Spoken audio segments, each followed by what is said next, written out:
Selamun Aleyküm ve Rahmetullah. Aleyküm selam. Sizin bu yaxınlarda marketlerde keçirilən lotereya qumardır mövzusunda olan videonuz paylaşıldı. Həmin videonu bir çox insan başa düşmədi. Şeyx, ümumən qumar nədir və bir şey nə zaman qumar sayılır? Əslində qumar ərəbcə meysirdir. Meysir yəni yusur sözündən, yəni nə rahat yolla pul qazanılan, rahat yolla var dövləti qazanmaq. Bu da oyun səbəbilə. O cür qadağan da olmaz. O cür qadağandır. Və Allah Subhanahu taala qadağan edib qumarı. Və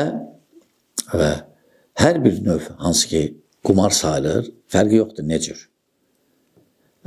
Hamısı o cür oyunlar haramdır.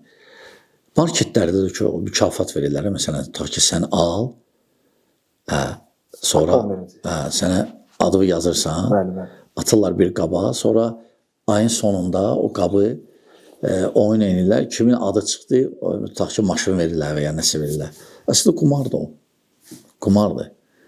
Hələ düzgün deyil. Oynamaq düzgün deyil hələ. Yəni adını dəyişmə hökmü salınır. Həm də adını dəyişsən də hökm eynidir. Hökm eynidir, bəli. Yenə də bir izləyici bu videonun altına bir dənə sual yazır. Deyir, bunu başa düşdüm. Qumar. Bəs misal üçün müdir deyir ki, kim bu ay daha çox işləsə, ona misal üçün maaşında bu qədər artım eləyəcək. O evet, o qumar deyil. O tənəffüsdür, yəni işində işləməyi, o qumar sayılır. İşin qarşılığını verir. İşin qarşılığını verir. O problem deyil. Allah sizdən.